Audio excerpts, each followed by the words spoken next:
Boa noite, tudo bem? Boa noite, tudo bem? Maior prazer estar aqui. A gente está feliz que o Nelson veio aqui, que o Nelson nunca veio aqui, né? Não, primeira vez, nossa primeira vez. É a nossa primeira vez, porque a gente também nunca conversou. Vai ser muito legal isso, porque assim, vai ter que ser uma coisa musical, vai ter que ser um jazz, vamos ver se vai dar certo. Assim, todo mundo conhece o Nelson, né?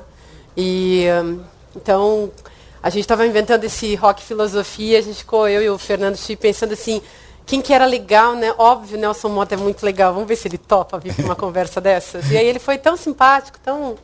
Ok, vou lá. A única coisa que eu achei engraçada, assim, e aí eu acho que a nossa conversa podia começar por aí, porque eu fiquei curiosa, quando eu te mandei a lista das bandas e das questões que a gente queria discutir, lembra que eu te perguntei qual que você quer? E você disse os Rolling Stones. Então, por que os Rolling Stones? A gente só vai discutir os Rolling Stones hoje aqui porque ele quis. Talvez porque eu conheça mais a história deles, a música deles.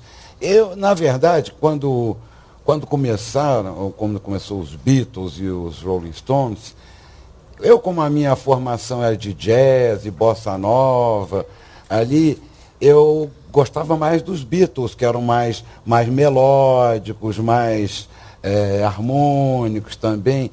E os Stones, eu gostava também, mas eram rock and roll, muito mais agressivo. Para mim, foi mais difícil a assimilação. Mas com o passar do tempo, eu fui gostando mais do John Lennon e menos dos Beatles, e gostando mais e mais dos Rolling Stones, e fiquei fã mesmo. Em 82 até fiz uma viagem no avião dos Rolling Stones, de Nice de Nápoles para Nice. Depois eu conto essa viagem com os Stones. E passei a me interessar mais pela banda. E eu achei também que, para um café filosófico, assim, eles podiam trazer muitas coisas interessantes, porque nos Rolling Stones se concentram, eles são quase um arquétipo do rock and roll, todos os clichês do rock and roll, os melhores e os piores, eles levaram aos limites, né? Se eu tivesse que me perguntasse qual é a filosofia dos Stones, eu diria sexo, drogas e rock and roll. Ninguém como os Rolling Stones encarna esse aspecto, essa ideia, assim, que está tão ligada à cultura pop e interferindo na vida, no cotidiano das pessoas. Então, foi por isso que eu escolhi assistir muitos shows dos Stones. E aí você falou uma coisa que eu acho tão interessante. Às vezes eu faço uma investigação antropológica barata por aí, eu pergunto Beatles ou Rolling Stones? Qual que vocês preferem, assim, meio que para pesquisar qual é o clima existencial, psicológico do sujeito. E você falou que você, então, acabou preferindo os Rolling Stones. Então, não é assim, eu não quero te perguntar só por que isso, enfim, mas porque, afinal de contas, o que produz de identificação? Porque sempre que a gente fala de bandas de rock, entra em jogo essa identificação. Você diz, gosto, não gosto, você se reconhece naquelas figuras. E o que eles dizem? Então, o que você acha que eles dizem para você e o que eles disseram para essa geração que acabou meio que fazendo essa opção, né? Eu fico do lado de cá, desse lado meio maldito, desse lado meio escuro, desse lado negro, como que é? Porque nos Stones isso é equilibrado também, né? Porque você tem esse lado do Keith Richards, que é o meu Stone favorito, né? Eu sempre tive uma atração por esses personagens malditos, esses doidões. Eles têm um incrível charme para mim.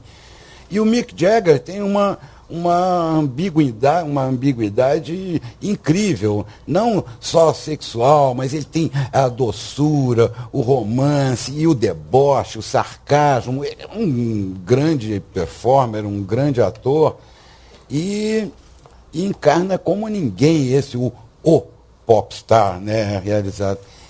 Então eu acabei me ligando mais aos Stones, porque tinha mais essa opção. Os Beatles acabaram logo também me interessei pela carreira do John Lennon e um pouco musicalmente pelo Paul McCartney, enquanto músicos, essencialmente o George Harrison, essencialmente músicos, mas o John Lennon me interessou como personalidade justamente por esse lado mais transgressivo, e todo episódio, Yoko, e as rebeliões, e tudo. Enfim, então, e os Stones mantinham essa possibilidade de você ter os dois em um, né? Que são, na verdade, complementares, né? O Keith Richards e o Mick Jagger. E eu tinha também uma curiosidade meio mórbida desde esse início, desde que eles e eu éramos jovens. Eu falei, meu Deus, quando esses caras forem velhos, tiverem uns 40 anos, assim, como é que vai ser? Vai ser meio ridículo no palco. Você não acha eles ridículos? E, no entanto, não. Hoje você não acha? Não, porque a última vez que eu vi ao vivo foi o show em Copacabana. Né, eu falei, agora foi demais. Agora, será que... Quando fui para o show, a expectativa... Mas não, foi uns velhinhos enlouquecidos ali, totalmente verossímeis, sinceros, com uma energia espantosa, né? Sabe o que eu fico pensando? Como é que será que eles sobreviveram, né, gente? Porque, aliás, nem todos sobreviveram. Como é que eles sobreviveram? O Keith Richards sobreviveu várias vezes, né? Como é que esses caras conseguiram chegar até onde eles chegaram? E por que, assim, sei lá, tantas bandas acabam e, assim, também não é tão incomum que bandas sobrevivam, mas eles viraram a banda dos dinossauros por excelência. Então, você fala assim, esses velhinhos que ainda estão, sei lá, esfuziantes, com uma energia que é da juventude, que a gente julga não existir mais numa certa idade, eles estão ainda se sustentando nesse lugar, né? Eu fiquei pensando assim, a história de algumas figuras, tipo o Mick Jagger. Gente, eu me espantei quando eu soube que o cara tinha estudado economia. Eu fiquei pensando... é que eu queria contar esse lado, assim, que eu vi mais de perto nessa viagem que eu fiz, que era amigo de uma americana que era press, agente de imprensa deles, fazia imprensa, e estava na Europa, e falou, os Stones fazer um show em Nápoles, estou aqui, eu fui, aí fiquei no backstage, enturmei, depois ainda peguei carona no avião deles, que ia para Nice, foi uma aventura. Então, isso foi em 82. Aí, eu vi no backstage, convivendo com ele, passei a tarde inteira na passagem de som, andava nos camarins, por perto ali, e de cara já me surpreendeu um clima ultra familiar. Já ali, o pai do Keith Richards, com outros sobrinhos, a mulher do Bill Wyman, que estava, não tinha nada daquele clima que se esperava. Quer dizer, o Keith Richards sumia constantemente ali para atender um telefonema, assinar um cheque, né? Mas o Mick Jagger, eu vi um homem gentilíssimo, assim, um lorde, né? Como se dizia antigamente. Então, vi aquele homem discretíssimo, elegante, recebendo as pessoas todas. Tinha uma festinha no camarim antes para os convidados. Ninguém jamais diria que aquele rapaz, na idade, ele tinha o quê? Uns 39, 40 anos. Mas o Mick Jagger não tinha mais nada daquilo de doidão. E conversando com outras pessoas da equipe, com o empresário, com tudo, eu vi que ele é que era né, como se diz, o administrador geral, era o dono do negócio. Ali ele que organizava tudo, ele não perdia a calma com nada, é educadíssimo. E eu depois conheci outras pessoas que tiveram ligações próximas com ele, diretores de gravadora, que eram amigos, sempre falaram isso.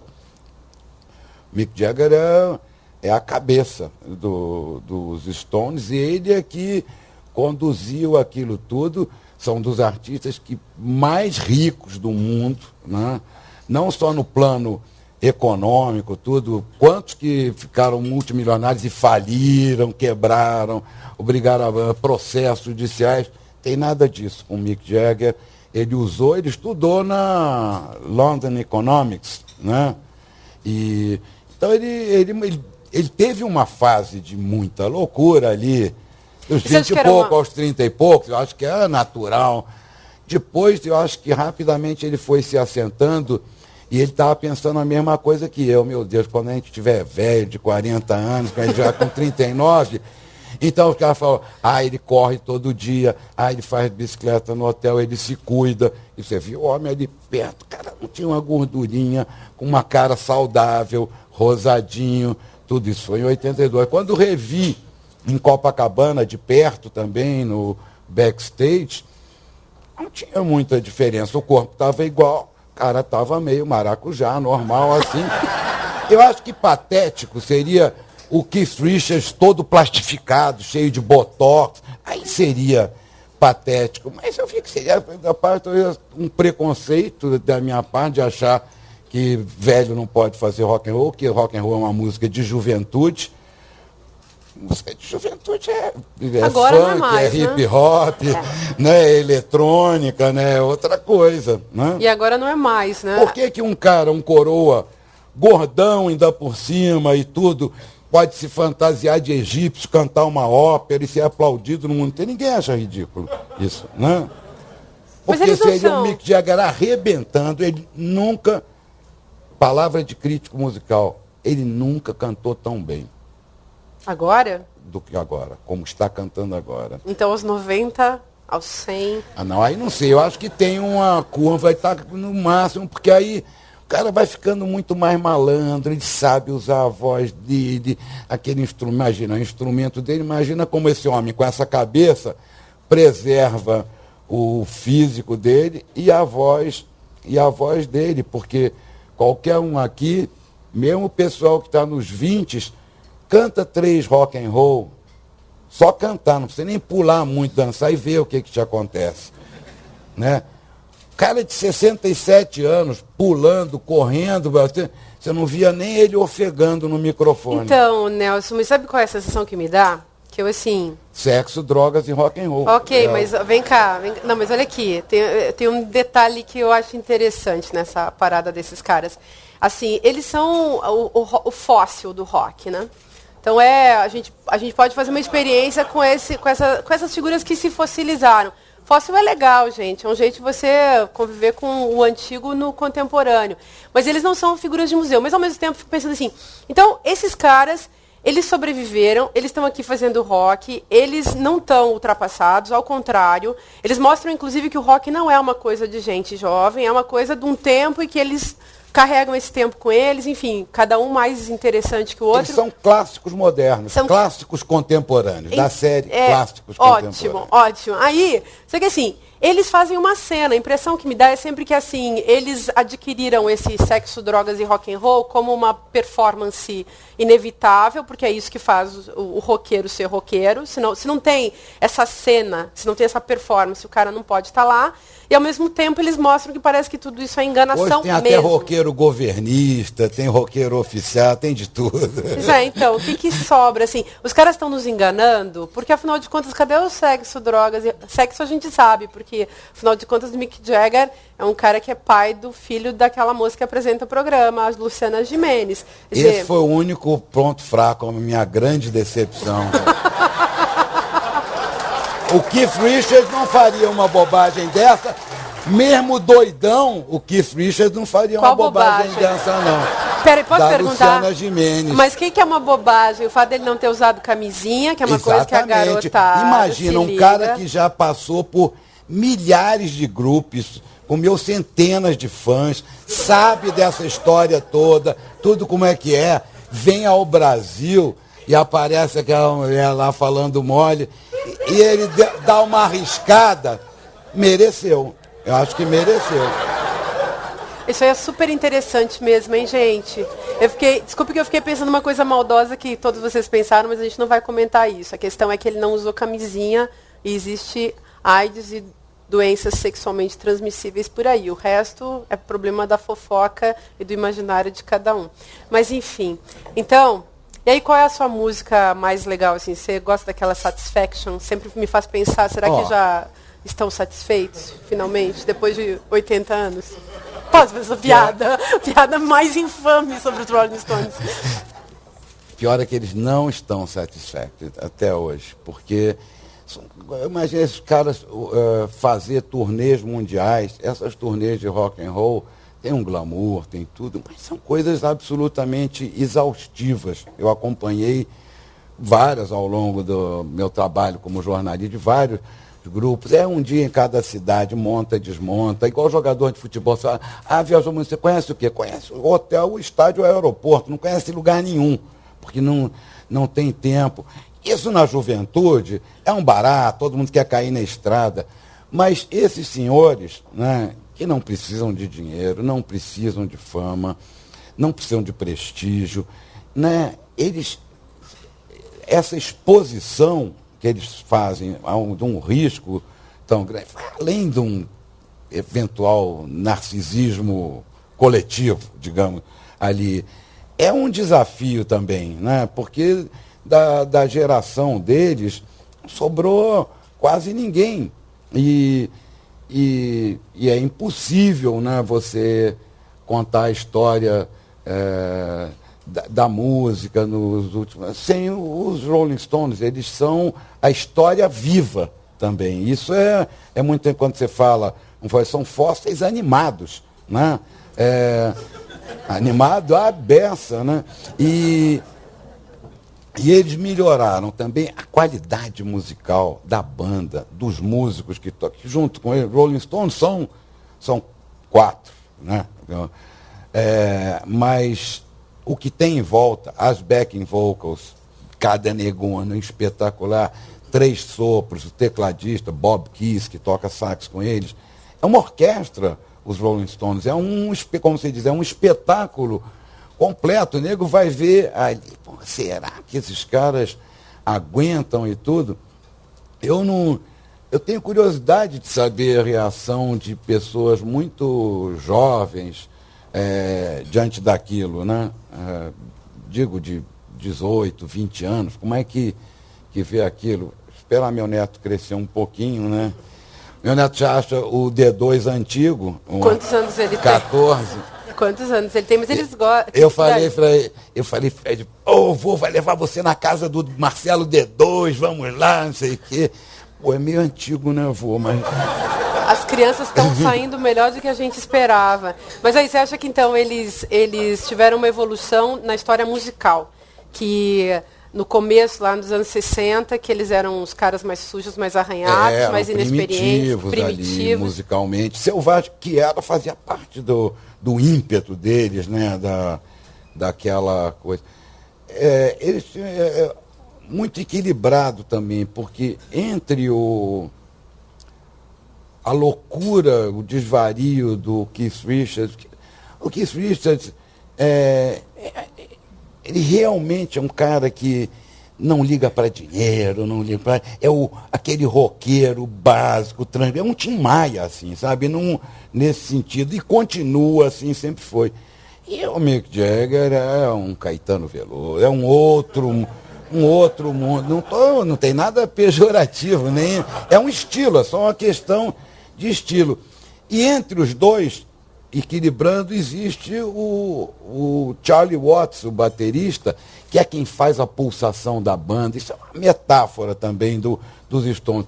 O Charlie Watts, que é aquele senhor grisalho desde os 40 anos, é um músico de jazz, sempre foi, ele tem uma banda de jazz, um advogado, um economista praticamente, se você vê, sempre de terno, mesmo com as loucuras, mas sempre foi mais careta, casado com a mesma mulher até hoje, e é aquele pancadão seco ali, não tem firula, não tem exibicionismo, ele é a pulsação, o coração da banda ali, em todos os sentidos, que amacia ali as diferenças entre um selvagem transgressivo e um outro, um leonino, né?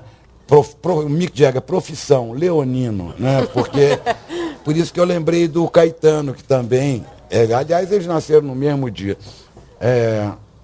Então, com essa pulsação sólida, a loucura de um lado e a razão do outro ali, estão aí até hoje.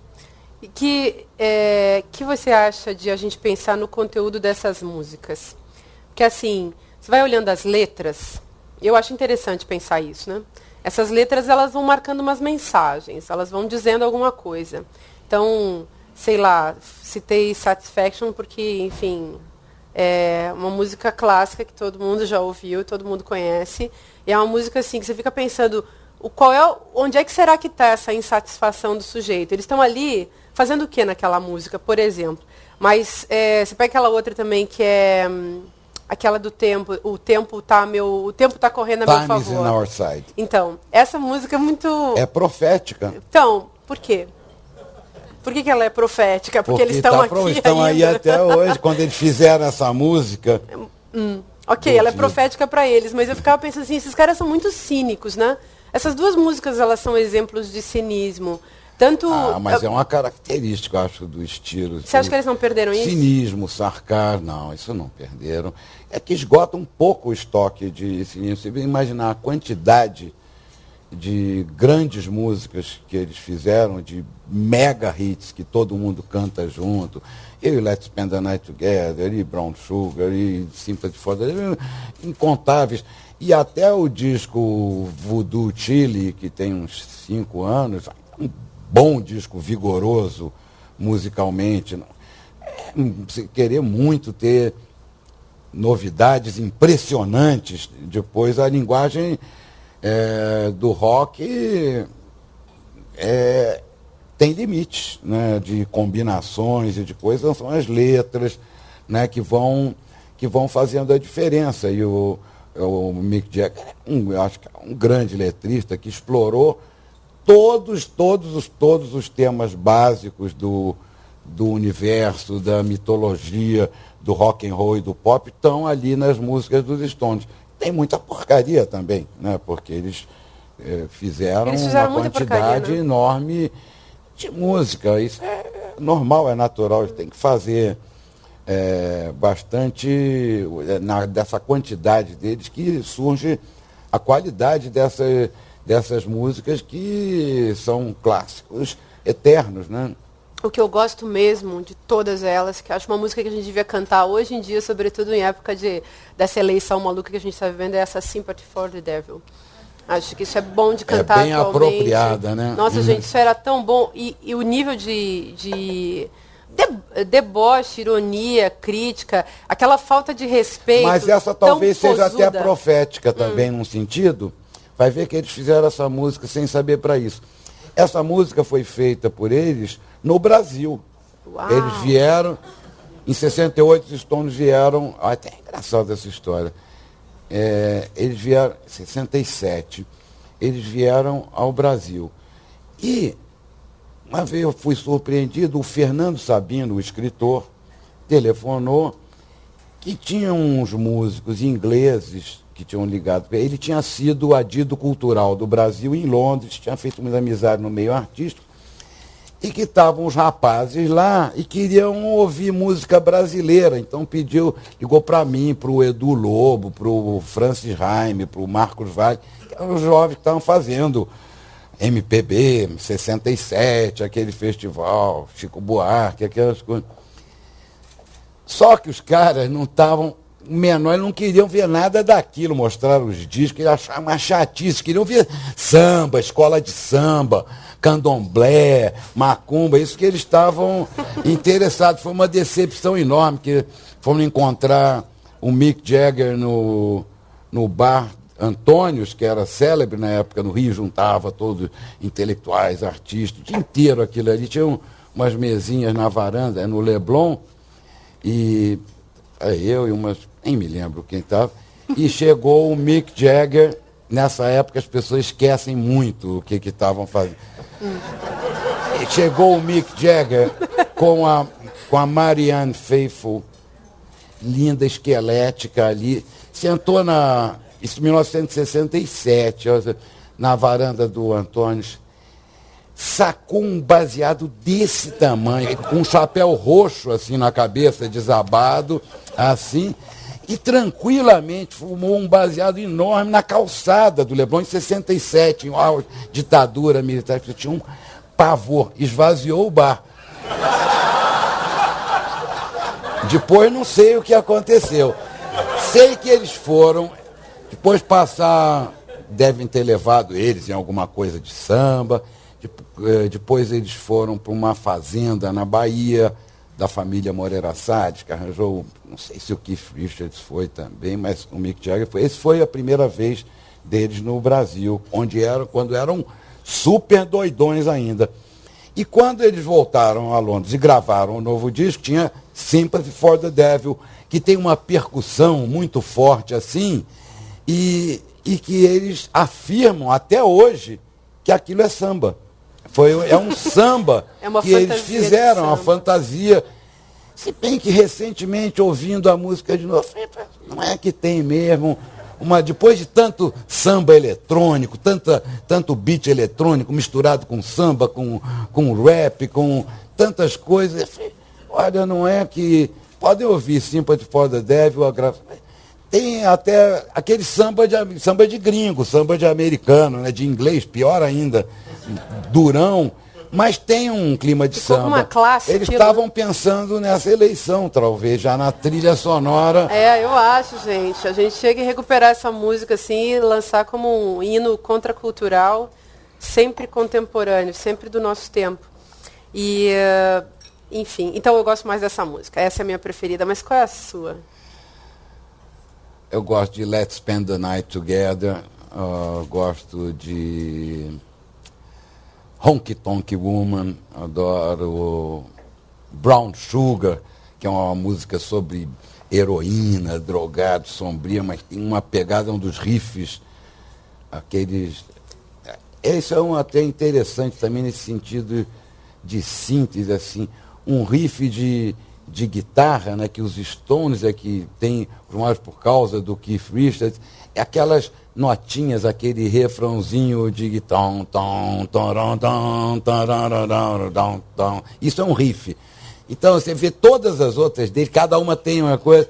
O que vem depois já nem interessa pouco, porque marca é aquilo. Mas essa Brown Sugar, por exemplo, eu fico ouvindo, eu nunca consigo ver onde é que está... Eu sempre fico pensando que aquela música tem a ver com uma mulher. Tem a ver com uma negra, tem a ver com uma escrava, enfim. É tão óbvio que ela é isso. Mas dúbia. Pois assim, onde que está isso? Era um apelido de heroína nos meios musicais, nos meios em geral, artísticos em geral, era público. Brown Sugar, açúcar mascavo, eles né? mexem com porque era aquela heroína meio... amarronzada, assim.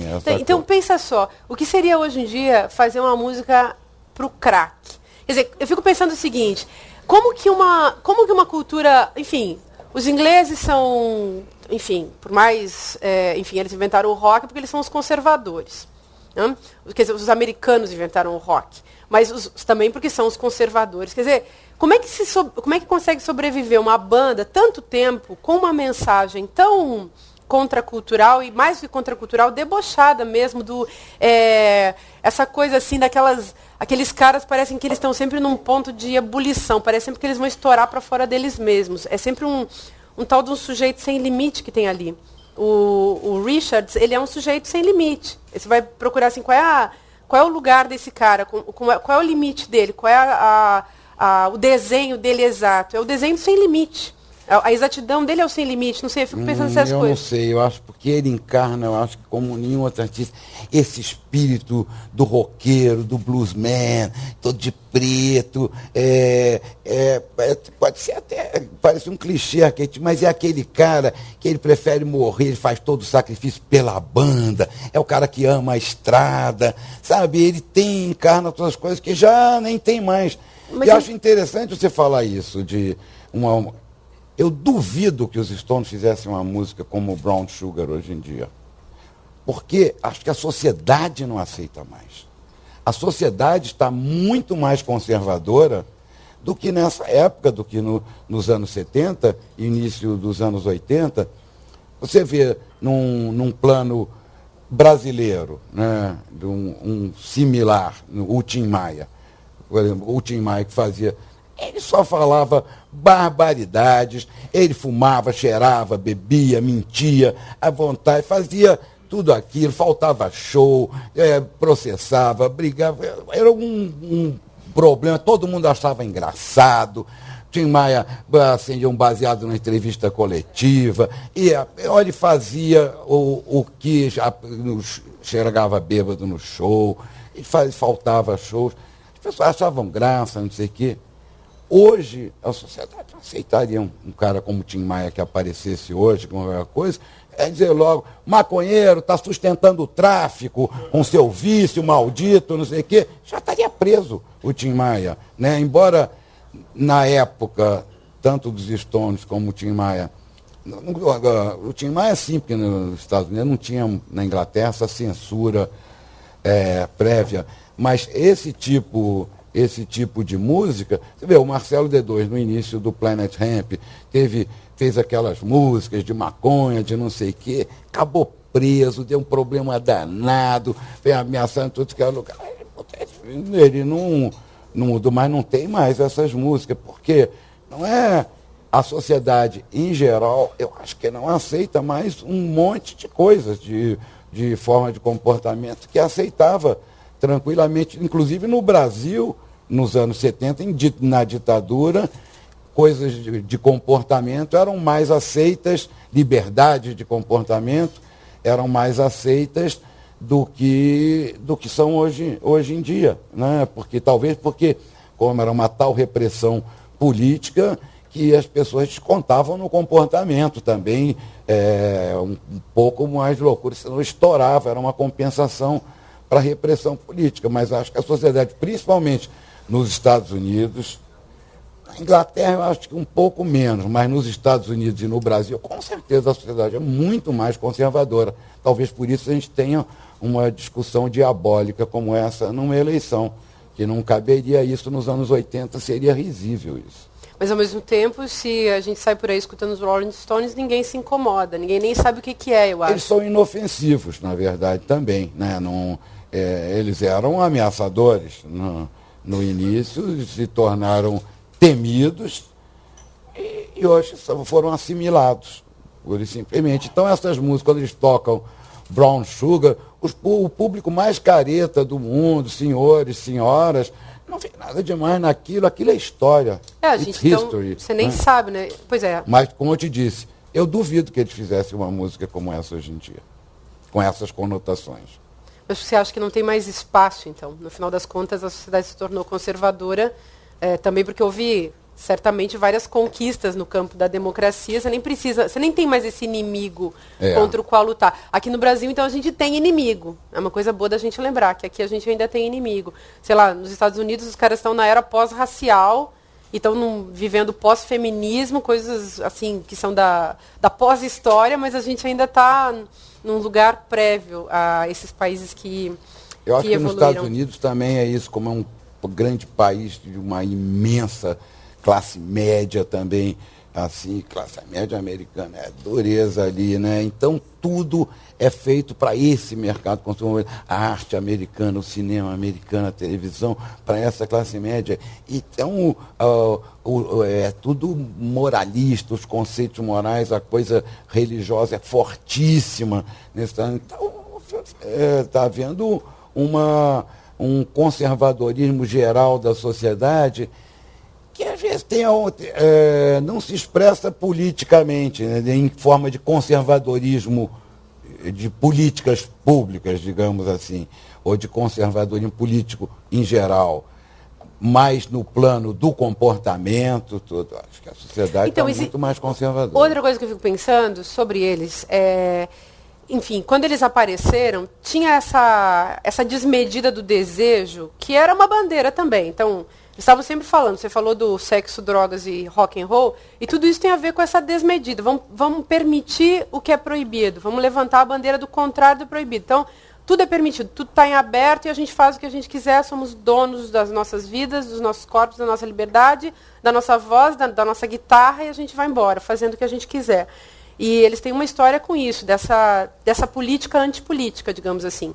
Então, tem algumas letras que puxam um pouco para problemas sociais, lá pelas tantas, mas a base assim, das letras dos Stones e da musicalidade deles é essa coisa satânica mesmo, né? De procurar abrir o espaço assim para um grande outro, um outro absoluto e que está sempre sendo exercitado no corpo desse sujeito. Então, eu faço todo o sexo, todas as drogas e toda a música que eu quiser, e eu danço tanto que eu quiser, e eu debocho tanto que eu quiser, enfim, faço nesse sentido assim, eles fazem tudo isso. Você acha que os Rolling Stones de hoje em dia, eles ainda precisam disso? Por isso que eu falo que eles são fósseis, porque não é que eles precisem disso.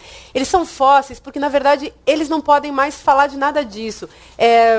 Talvez eles tenham gostado... Eles praticamente esgotaram um repertório transgressivo e tudo, porque eu faço letra de música também há muitos anos. Ultimamente tenho feito até pouco e nunca fui um grande profissional disso, cara dedicado full time. Olha, é duro, você faz, é tudo muito, muito limitado, tem muito pouco a inventar dentro daquelas métricas, daquelas sonoridades, daquelas ideias gerais. E hoje, com a quantidade de músicas, enquanto a gente está falando aqui, já centenas de milhares de músicas foram lançadas na internet. Enquanto a gente falou aqui, está tudo rodando por aí. Então, as pessoas hoje podem encontrar, talvez na internet, com certeza vão encontrar, coisas infinitamente mais transgressivas que os Stones, explícitas, né? Brutais, satânicas, muito mais, mas são guetos, são nichos, mas elas estão lá. Eles levaram a transgressão para o mainstream, né? Eles fizeram esse transgressivo ser aceito pelo mainstream. E eu acho bacana que foi sem dourar a pílula também. Eles nunca fizeram ali de bonzinho ou de fazer média. Mas você não acha que eles fizeram pelo deboche? Que eles ganharam pelo deboche no final das contas. Porque esses caras que levam super a sério o satanismo, as pessoas ficam com medo. E quem é que consegue ter medo do Mick Jagger, gente? Fazendo aquelas danças, parece que ele vai entrar numa aula de ginástica em 5 minutos e cantando aquelas coisas. Que é samba, né? Então, é o samba dele. Era um gingado, assim, diferente. Eu acho que tem isso também. Eles têm uma marca de certa inocência naquilo tudo que estava sendo proposto. Na verdade, eles não são satânicos de jeito nenhum. Então, o cara vem com, sei lá, essas mensagens todas, mas de um jeito tão aceitável dentro da sala da sua casa, lá na hora que você está ouvindo a televisão. De um certo ponto de vista, eles são uma aula de história viva ali, da história do pop, de como as pessoas pensavam. Porque eu acho que a música popular é a trilha sonora das nossas vidas. A música popular adquiriu uma tal importância no século XX, com as gravações mecânicas, com os meios de difusão e tudo, que é a trilha sonora das nossas vidas, é a música popular. Você vai ouvindo, porque a música tem uma capacidade evocativa incrível. Você ouve uma música, você lembra de você na época, o que você pensava, porque a música conta a história dos nossos sentimentos. Pura e simplesmente assim, como trilha sonora, porque você estava apaixonado, você estava com uma dor de corno danada, você estava dançando ali naquela festa. Tudo isso traz. Então, por isso a música é tão importante, porque ela está entranhada na vida das pessoas. Mas conta a história sem a música popular. Ela acaba sendo... XX, né? Acaba sendo, como você está falando, uma trilha sonora das nossas vidas, porque ela é uma espécie de registro psíquico do coletivo, né? Então, o sujeito que faz canção, como você, tem que estar sempre ligado na emoção presente. Vocês sabem que eu estava assim, bisbilhotando, né, os Stones no YouTube, um dia desses, e cliquei, sem querer, fui ouvir sei lá que música, e cliquei caindo em cima de uma dupla sertaneja. E era um negócio horroroso, dos mais horrorosos, assim. Mas, assim, ao mesmo tempo eu não consegui ter uma antipatia com aquilo, porque, por mais fake, por mais montado que os caras fossem, fiquei pensando, esses caras são tão montados, são tão, enfim, construídos para parecerem, enfim, a duplinha ali funcionando com a sua mensagem, com o seu violão, sua viola. Era super esquisito. Mas os caras do rock também, eles são assim, né? Com a diferença que, assim, eu não sei nunca o que os sertanejos estão representando, porque eu não acredito que uma pessoa se reconheça como caipira. Mas é difícil, né? Assim, eu sou um caipira que foi passear no shopping. E os caras do rock, a gente consegue reconhecer o que eles estão representando. Eles estão representando um ideal de juventude que não se entrega para a legalidade. Forever Young. Então, o objetivo deles. Mas esses caipiras estavam cantando Stone Sympathy for the Devil? Era? Olha, eles estavam cantando um negócio irreconhecível. Mas não, eles estavam cantando, na verdade, o amor. Então, muito melhor você ouvir uma canção sobre o diabo, gente, com todo respeito. Vamos cantar mais sobre isso, sobre essa negatividade do mundo, e não ficar ouvindo essa conversa antipolítica do amor. É o muito sertanejo, né? O sertanejo já vai longe o tempo que era realmente uma expressão da música do interior, do sertão. Ixi. Essa continua nos seus nichos originais, no interior de São Paulo, no interior de Goiás, uma parte do Mato Grosso. Isso é onde tem ainda um pouco, igual as últimas tribos de índios, tem ali a cultura. Que é chamado sertanejo hoje, é uma música romântica, um pop romântico, urbano, né? Que tem um sabor do country music internacional também, que misturada com essas raízes sertanejas que são tão brasileiras quanto o samba, quanto o baião e tudo, mas há muito tempo é só uma música romântica, urbana, popular. Mas assim, romântica, urbana, popular, posso dizer ruim?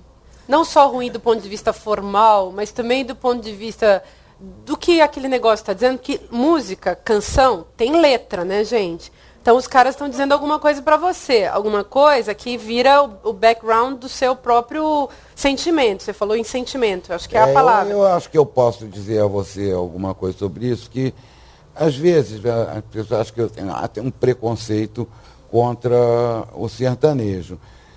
Mas não é bem assim. É que, primeiro que eu fiquei tão irritado quando foi a onda sertaneja mesmo, ali na virada dos 90, que coincidiu com aqueles anos Collor, né? Foi a época de maior crise econômica do país, maior crise moral, ética, política, né? Tudo junto. Então nós tivemos, nessa época, a pior trilha sonora da nossa história, que foi o sertanejo avassalador. Eu tenho horror de totalitarismos, de coisa assim. E nessa época, no governo Collor, que surgiu o sertanejo com força, nunca houve, eu estou nisso desde os anos 50, nunca houve na história da música brasileira uma tal hegemonia de um gênero musical. As rádios, então, digamos que 90% do espaço foi ocupado pelo sertanejo. Isso eu achava horrível. Né? Ele nunca foi contra o direito de existir. Cada um ouve o que quiser. Meu ouvido não é pinico, mas cada um ouve o que quiser. Então, as pessoas tinham quase um monopólio do sertanejo. Então, quando eu falava sobre isso, claro, tem as exceções, é claro que tem vários artistas muito talentosos até, como intérpretes, como músicos, instrumentistas, eventualmente como criador de melodia, cara como o Almir Sater, um músico respeitável, o Renato Teixeira, que faz uma coisa... Mas não se mistura, a gente sabe do que a gente está falando. Esses caipiras de shopping, né? Então, a música pode ser avaliada, a música não é só uma questão de gosta ou não gosta, ela pode ser avaliada por critérios razoavelmente objetivos, porque a música é feita, música, melodia, né? Letra, harmonia, que são os acompanhamentos, os acordes, e o ritmo. Né? Não tem mais, são os 4 fatores. Então o sertanejo No ritmo é nota 0, porque é tudo aquelas guarânias, são coisas melancólicas, de uma maneira geral. Esses sertanejos mais pop, eles são muito mais animados, tem sertanejo até universitário agora. Isso eu acho das coisas... Pois é, que será, né? É uma coisa isso sensacional, me dá medo, né? com todo respeito, sim. Então, no ritmo, quesito ritmo, bomba, né? As melodias, quer dizer, as letras geralmente também são melancólicas, tristes, com pouca inventividade, muitos clichês musicais. Harmonias, que são os acordes, os acompanhamentos, é praticamente um rock and roll, são 3 acordes ali, né? O sertanejo básico. Por que então, que o rock and roll fica bom? Pobre também as harmonias. E nos resta as letras, que geralmente são raríssimas letras do sertanejo, você encontra que boa letra é essa mesmo. Mas nunca falam sobre o campo, a vida no campo, não. São coisa urbana, dor de corno, qual o grande tema da música sertaneja? Os amores vitoriosos e a dor de corno. É o 80% do repertório. Pô, numa área em que atuaram da dor de corno, Lupicínio Rodrigues, Vinícius de Moraes e tudo, pô. Não dá para sair do sertanejo. Então, eles levam pau nos 4 quesitos. É muito ruim. Não é? Porque você vê o axé, por exemplo, o axé é, de uma maneira geral, o grosso da produção é execrável também, é chato pra caramba, é repetitivo e tudo. Chega no ritmo, nota 10, sensacional, porque tem incríveis variações de ritmo ali, não é só o samba reggae. O samba reggae é tão bom que o Michael Jackson foi gravar com o Olodum, o Paul Simon gravou com o Olodum, grandes intérpretes brasileiros, uma coisa que tomou uma invenção genial de ritmo e as suas variações. Então, nota 10 já no axé, na parte de ritmo. Na parte de harmonias, é bem pobre também, porque é uma música de ritmo, baseada em ritmo, então é pobre. Na parte de letras, tem letras muito engraçadas, né? Mas a maioria é o pelô, é o swing, é a Bahia. Se proibir a palavra swing, acaba metade da produção da música havaiana. Mas tem melodias muito boas também.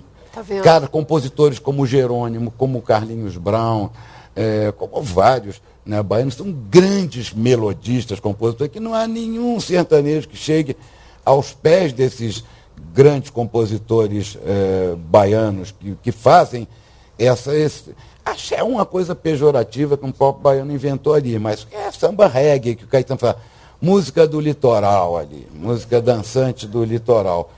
Então o axé tem mais qualidade musical do que o sertanejo.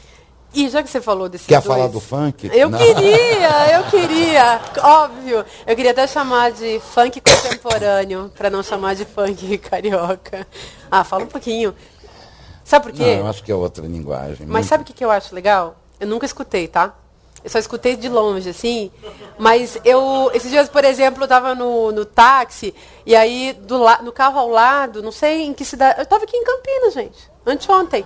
E o sujeito do carro ao lado, tava aquela coisa, uma batida, uma loucura. O pancadão. Aí o dono do táxi assim, olhou pro sujeito e disse assim, olha o naipe do cara. É tão engraçado, parece que ele combinava com a música e algum sentido estético que não nos cabe avaliar. E aí, mas eu acho tão legal, eu nunca escutei assim, eu não sei direito o que é. Eu sei que é uma coisa que tem a ver com... Eu li várias entrevistas de moças que eram empregadas domésticas e se transformaram em super divas do funk, né? Daisy Tigrona, a Valesca Tati, Popozuda, Quebra Barraco, Valesca Popozuda, essas coisas. E a gaiola das Popozudas. Então, essa coisa louca, nervosa, desse lixo do resto que sobrou da indústria cultural, quando vem à tona e começa a se esfregar assim, no nariz da burguesia, sinceramente, eu tenho uma simpatia por isso. E as patricinhas do Rio amam, né? Pois Todas compram calça da gangue para botar o bundão ali. E fica aquelas é a mesma coisa que leva eróticas. No início os garotos americanos, quando o rap americano começou a ficar nos anos muito agressivo com o gangster rap, né, que é uma música de bandido, né, é uma linguagem parecida com a do funk carioca, o funk bandido, assim, gangster rap chamava, é só crime, drogas, baixarias, mate policial, era horrível. Grande público. Os garotos brancos de classe média que adoravam isso, são os heróis dele, aqueles rappers negros, coisa. No Rio de Janeiro, com o funk, se passa algo parecido com isso. Eu acho dois gêneros musicais muito interessantes, o hip hop, o rap e o funk, porque são os últimos. Não há mais possibilidade de haver menos música do que isso. Não é uma coisa negativa, não. Obrigado. Pode ser a quintessência da musicalidade. Eu vou explicar melhor, né? Por favor. Isso vem junto todo com, especialmente no Rio, com... não, explicar de uma maneira. O hip hop, o rap, é a forma mais aberta e democrática de música que existia, embora a gente diga, isso não é música, mas porque basta para você fazer um rap, o que basta? Você não precisa sequer de um instrumento, de nada. Se você tiver ritmo, se você souber fazer rimas, se você tiver alguma coisa a dizer e marcar uma coisa com uma palma, está feita a sua arte. É menos do que um banquinho e um violão, onde foi feita uma revolução de alta complexidade musical, foi feita com um banquinho e um violão, e o rap reduziu, é o mínimo, menos que... Então, isso que dá oportunidade também a qualquer um de se expressar, né? É verdade, no rap qualquer um pode se expressar, mas é a mesma coisa que quando apareceu o João Gilberto. Quando apareceu o João Gilberto, ele cantava com aquela vozinha baixinha, e os bobalhões falavam assim, pô, se esse cara canta, até eu posso cantar, não tem voz, e não tem a afinação, o ritmo, as melodias, nada percebeu. Então, o hip hop é a mesma coisa também.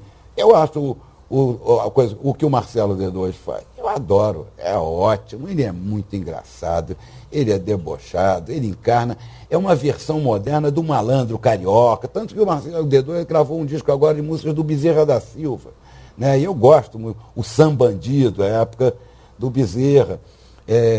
Então, o hip hop, a cultura toda, deu oportunidade a cada um ter voz, né? Cada pode fazer uma coisa. E o funk também acrescentou um ritmo básico. O funk é basicamente uma música dançante, uma radicalização até do hip hop. É o quê? O funk depende, é aquele pancadão simples, para a pessoa pular a música altíssima, mais rápida. Tem infinitas formas, né, de funk, de subdivisões ali, mas é uma música, é quase só ritmo, não tem melodia, não tem harmonia, e é uma mistura de um pancadão, de um rap com gritos de torcida, né, com esses slogans políticos, né, palavras de ordem, essa cultura então serve para as pessoas se expressarem também dessa forma.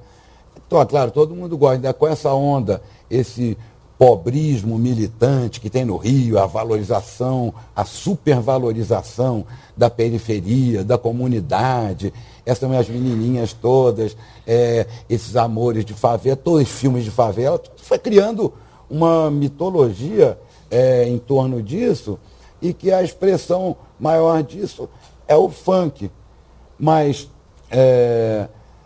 Então surgiu o funk, tem os seus ídolos, como se foram essas, a Valesca Popozuda, botou 300 mililitros em cada bunda, né? Já era a mais, além do que já tinha.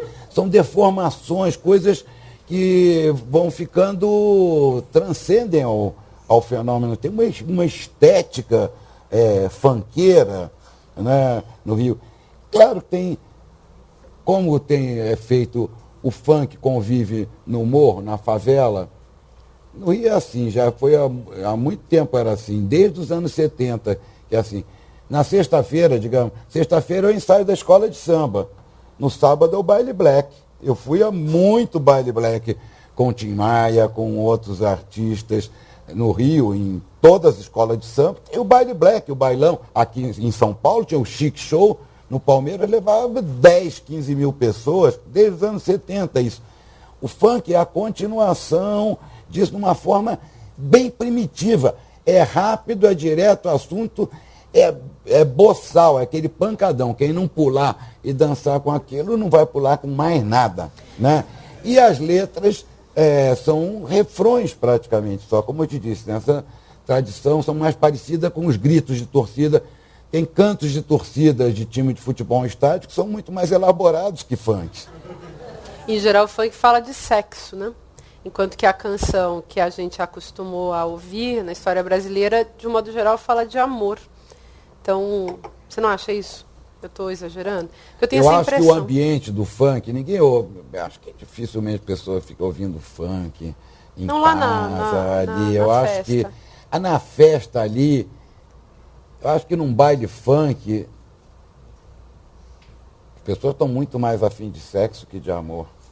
Pois é. Né? No ambiente onde o funk, o grande ambiente do funk, onde o funk é empolgante. Se você vê um baile funk com 2.000 pessoas alucinadas pulando, como se não houvesse amanhã, com aquela música, com a tecnologia de som que tem aquela... E tem uma mise-en-scène toda, não, essa gaiola das popozudas, tem 4, 5 mulheres, tem os caras que dançam, tem percussão ao vivo, tem DJ. É um circo. É um circo todo ali.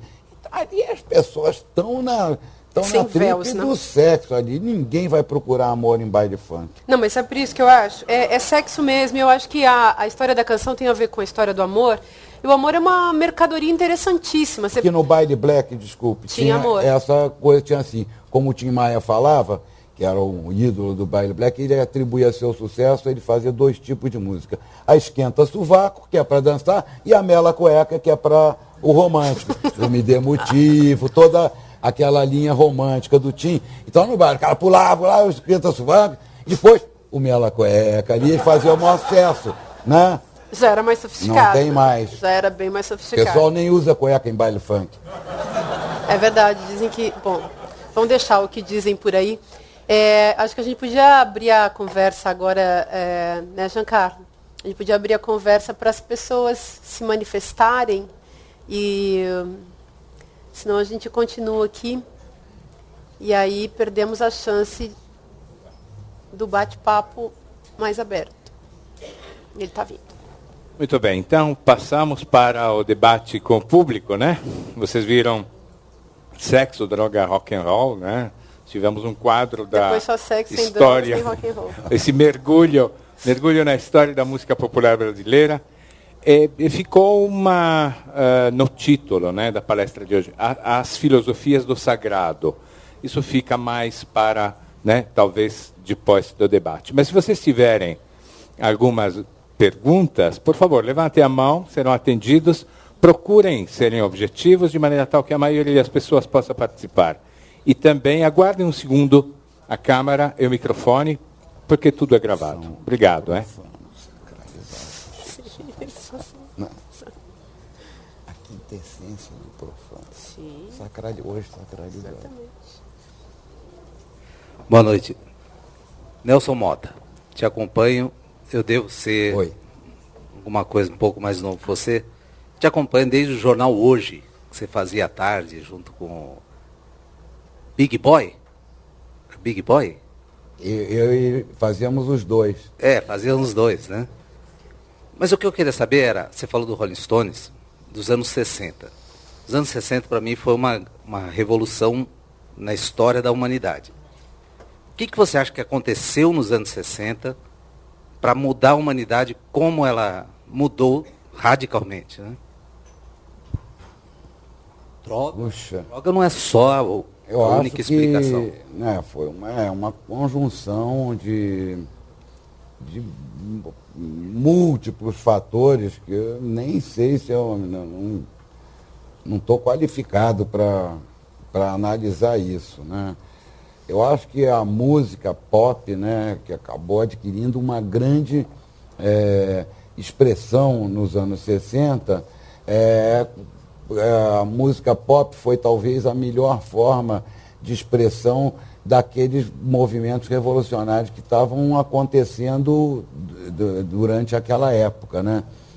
O que eu acho que às vezes tem uma certa nostalgia. Em muitas palestras que eu vou, as pessoas falam assim, você não acha que a música brasileira está piorando muito, desde os anos 70, que não faz, não há um novo Chico Buarque, Caetano Veloso, eu olho o cara e tem uns 50 e pouco assim. Daí quando fala assim, não se faz mais rock como nos anos 80 é que era bom, quando é que surgiu uma banda como o Titãs, como o Paralama? O cara pode olhar, o cara tem uns 40, assim. Já tem gente de 30 que fala assim, nos anos 90 é que a música era boa, agora é só funk, uma porcariada, tal e coisa. É que eu acho que, na verdade, as pessoas têm saudade da sua juventude e do tempo que elas eram modernas, né? Então, porque não basta só, né? Era bom se sentir moderno. E esse rock foi a trilha sonora da sua juventude. Foi a trilha sonora da minha juventude, né? De coisa. Então como já respondi essa pergunta muitas vezes, eu não caí nessa armadilha, eu não tenho nenhuma forma de nostalgia musical. Que bom. Eu sou da época do Legião Urbana, gente. Mas nunca mais tive coragem de ouvir, porque também não acho uma coisa muito boa de ouvir, sabe? Eu acho muito legal, mas eu não acho muito bom de ouvir.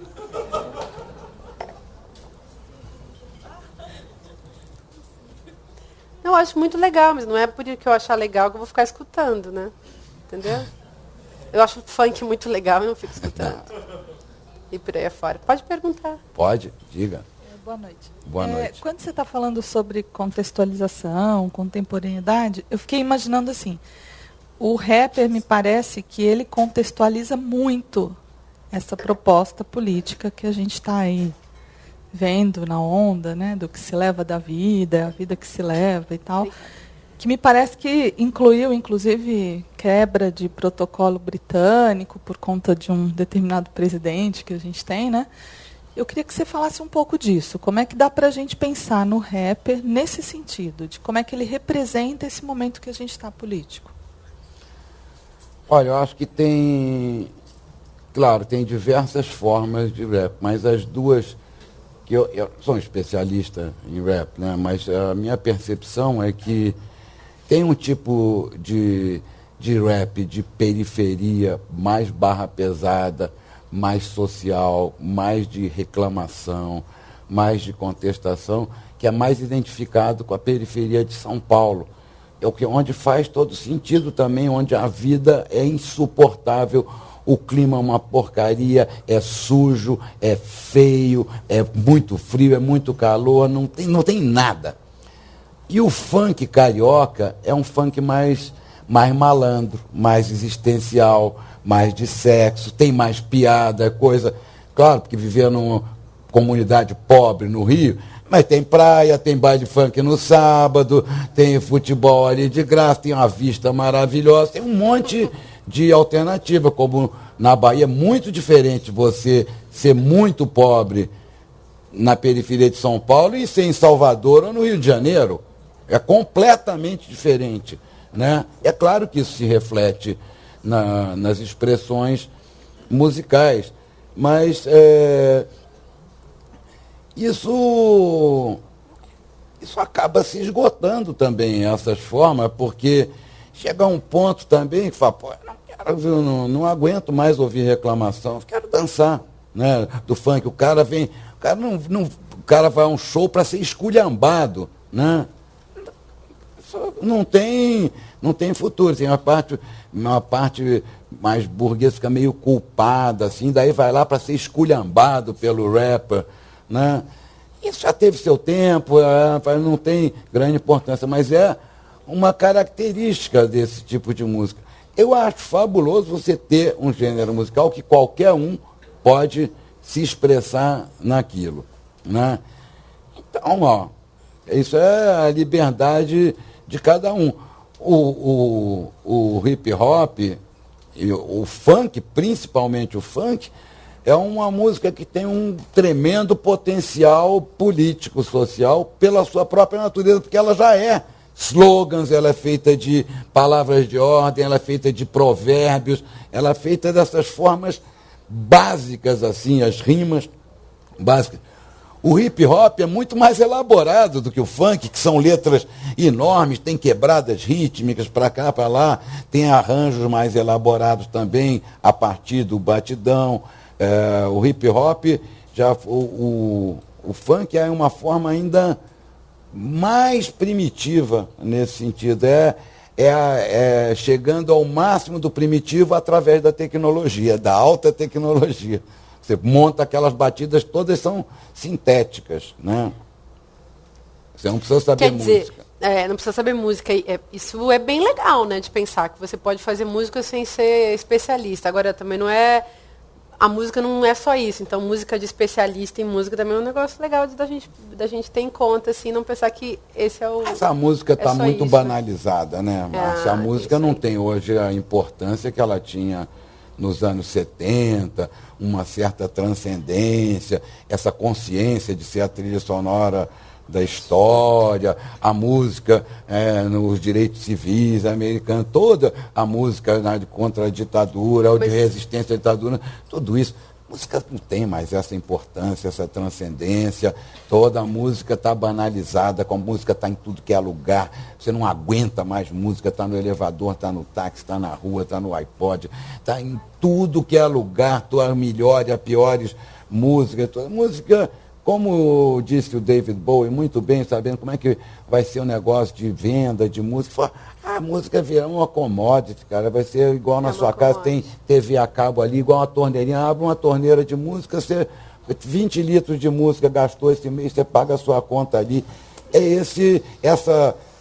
Funciona como metáfora também. Então, a música não tem, que grandes músicas você pode citar no Brasil nesses últimos anos que entraram para a história, que marcaram um momento, não tem mais nada disso, é um sucesso por dia, é um giro vertiginoso de músicas, né? E não hoje, não só mais no rádio, na televisão, mas na internet, em tudo que é lugar tem música. Então, essa banalização da música é um fato, né? E aí a música também, enfim, ela serve para outros objetivos do que ter o que dizer. Daí que o cara pode dizer... Porque hoje as facilidades que você tem de se expressar com imagens, também não, que você não tinha nos anos 70, né? Hoje todo mundo tem acesso com imagens, fotos, filmadora, editar, mandar coisa, botar no ar, isso... Caiu esse negócio? Está caindo, acho que ele vem aqui arrumar. Mas tem um... Eu estava me sentindo a Madonna, estou mais para telemarketing, né? Com licença. Então, já arrumei.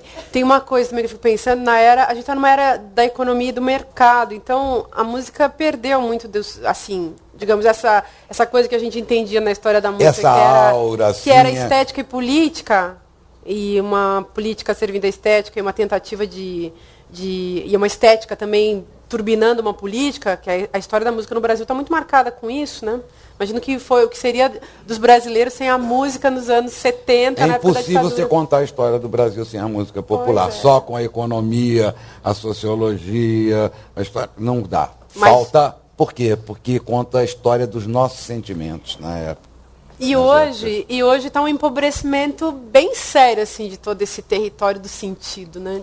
Do que significa esse negócio de você viver na sociedade. Então, enfim, mas vamos passar para outra pergunta? Ali? Então tá. Olá, Nelson. Eu acompanho a sua carreira há muitos anos. Muito obrigado. Desde o Pop Show, né? Lá da TV Globo. Eu venho de uma família de músicos. Meu pai é baterista, meu avô maestro. E uma coisa que você não comentou, eu gostaria que você comentasse, que você conhece muito. Eu lembro do meu avô comentando a trajetória do Keith Richards. E ele falava... Keith Richards. Ele acompanhava muito, e como maestro ele dizia que o Keith era um músico genial. E ele falava, ele foi beber na fonte do blues. Isso. E como ninguém falou do blues até agora, eu sei que você conhece muito sobre isso, eu gostaria que você falasse um pouquinho. Keith Richards, dizem que Elvis Presley ouvia muito blues e foi buscar nos guetos negros a sua inspiração. Podemos dizer algo semelhante ao Keith Richards? Eu acho que o que eles tinham em comum é que eles têm essa fonte básica do blues. O Elvis é do Mississippi, né? É da região do blues, e o Elvis pegou aquela música de preto e tornou palatável para as plateias brancas também. Num movimento semelhante, o primeiro público do rock and roll transgressivo do Elvis eram os garotos brancos de classe média, que tinham até porque tinha rádios que não tocavam música negra nessa época, era brabeira, então era ali pelo proibido. E o blues, né? O blues que diz que é a música do diabo também, né? Essa coisa de Robert Johnson, tem todas essas lendas. E o Keith Richards também, a grande raiz dele é o blues, mas só com a diferença que ele é um inglês, um doidão inglês, mas de classe operária,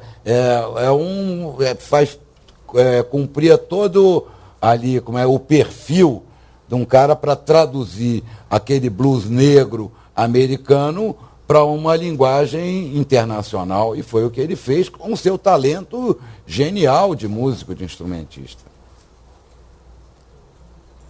Vamos lá? Ali. Nelson, diga. Você disse uma coisa que me deixou preocupado. Você falou que os Stones não fariam Brown Sugar hoje em dia. Será que acabou a contracultura no rock? Será que nós estamos nesse odiável, politicamente correto no rock? Fale filosoficamente. Eu concordo totalmente com você. É verdade. É verdade. Não falar em... As formas da contracultura hoje são outras. Não estão muito longe do rock and roll. As manifestações contraculturais estão muito mais ligadas a vídeos, a artes plásticas, a performances, a um outro tipo de linguagem, porque o rock and roll é uma linguagem antiga. Entendeu? Eu não falo no sentido pejorativo, é uma constatação, é uma linguagem que tem 60 anos, uma linguagem que foi utilizada exaustivamente durante 60 anos e que tem um repertório limitado, né, como é a música, não é como a literatura que não tem limites. Aqui não, tem um formato musical, são 12 faixas por disco, a música tem 3 minutos ou 5, tem refrão, então... Isso tudo, para a contracultura, não serve mais nada. Agora já pensaram que Acho seria que a contracultura está muito mais no hip hop e no funk. Acaba que está aí, né? Mas você já pensou que seria da gente, sem esse corte na história que foi o rock and roll?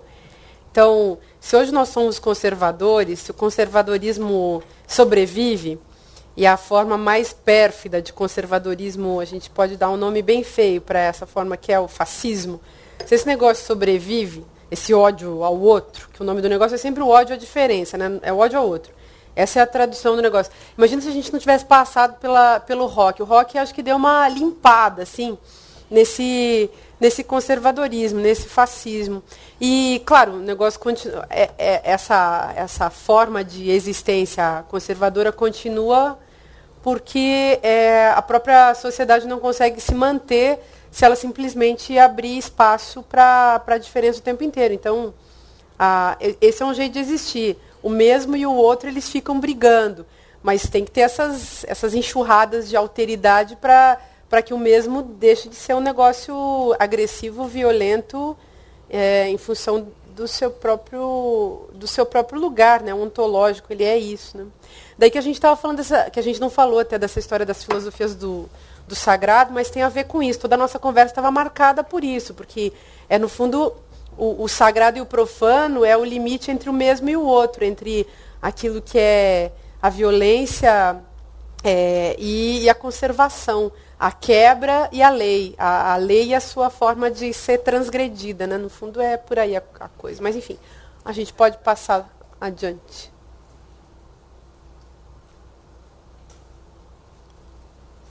Boa noite, Márcia. Boa noite, Nelson. A gente está transmitindo agora, nesse instante, a palestra no nosso site, o site da CPFL Cultura. E cerca de 160 pessoas nos acompanham ao vivo agora e já passaram mais ou menos 400 pessoas desde o começo da transmissão. Foram deixados vários comentários, tweets a respeito da palestra de hoje. E numa enquete curta aqui no site, 50% das pessoas que estão participando preferem também entre os Stones, o favorito é o Keith Richards, seguido do Mick Jagger e depois o Charlie Watts, entre os que estão desde o começo, né, nos Rolling Stones. E vieram várias perguntas aqui. A pergunta do Chico Scarpini para o Nelson Motta, ele diz assim: você não acha que a cena pop anda meio chata hoje em dia? As coisas não estão pasteurizadas demais?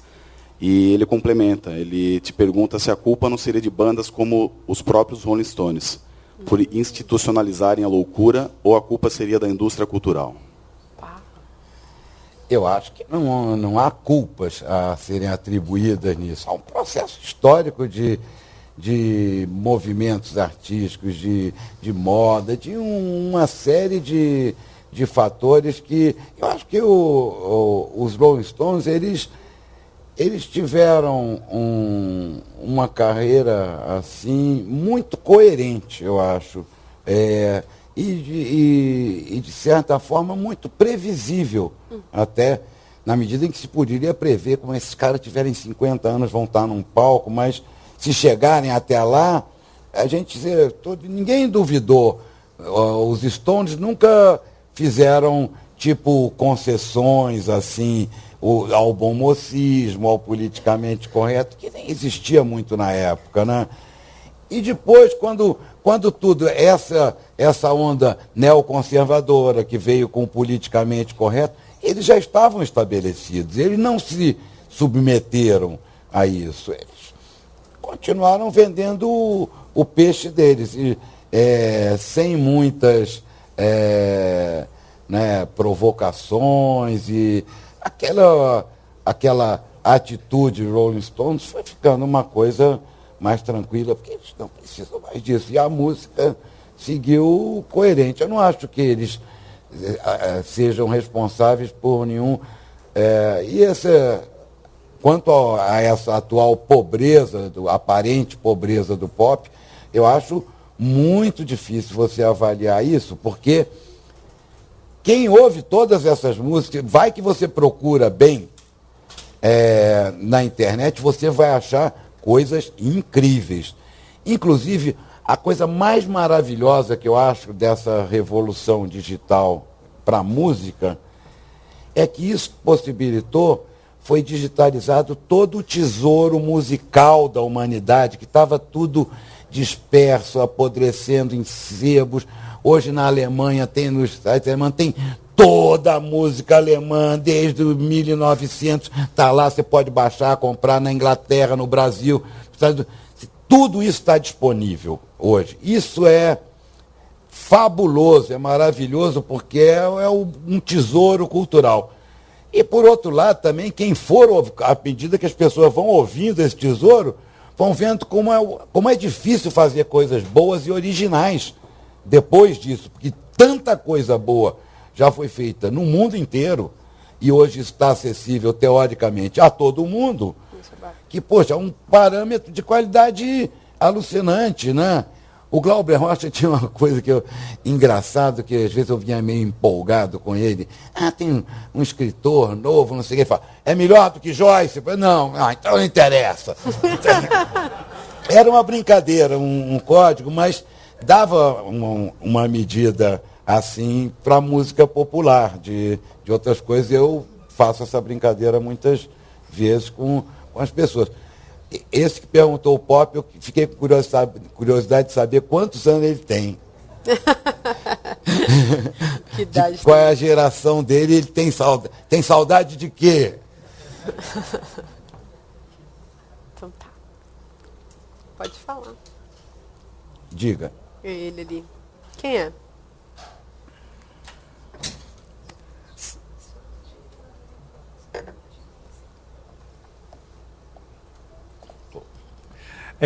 Você falou sobre essa propensa rebeldia das bandas de rock, e uma das coisas que eu sempre achei interessante no rock foi a capacidade que eles têm de criticar a política, de criticar as desigualdades sociais. E assim, bandas como os Rolling Stones inspiraram bandas como Capital Inicial, como outras bandas nacionais que acabaram também entrando nesse processo de crítica de muitos processos desiguais. E eu fico pensando, a minha pergunta é, será que essa vontade de continuar de bandas como os Rolling Stones, que são bandas do princípio, onde havia essa crítica, onde havia essa preocupação, se eles não continuam exatamente por isso, para mostrar a essas outras bandas, a mostrar esse outro estilo? Hoje se fala na morte do rock, eu não acredito nisso, mas se fala nisso. Isso se fala desde os anos 60, então, na morte do rock. Mas se fala por causa dessas novas bandas que vêm surgindo. Mas assim, eu penso se essa continuidade deles não são realmente para mostrar a essas outras bandas, tanto quanto as pessoas que curtem o rock, que é possível continuar insistindo nesse trabalho, continuar se voltando para essa questão da crítica, continuar se preocupando com o social. Eu acho que eles não têm a menor preocupação com o social, com a crítica mais remota. Acho que eles não querem provar nada e nem têm a pretensão de fazer qualquer crítica consistente, porque eles veem as críticas contundentes, sociais, políticas que são feitas, não são por bandas de rock praticamente, são uma ou outra banda indie e tudo, são feitas pelo rap, pelo hip hop, que ultrapassaram o rock como linguagem crítica. Eu acho que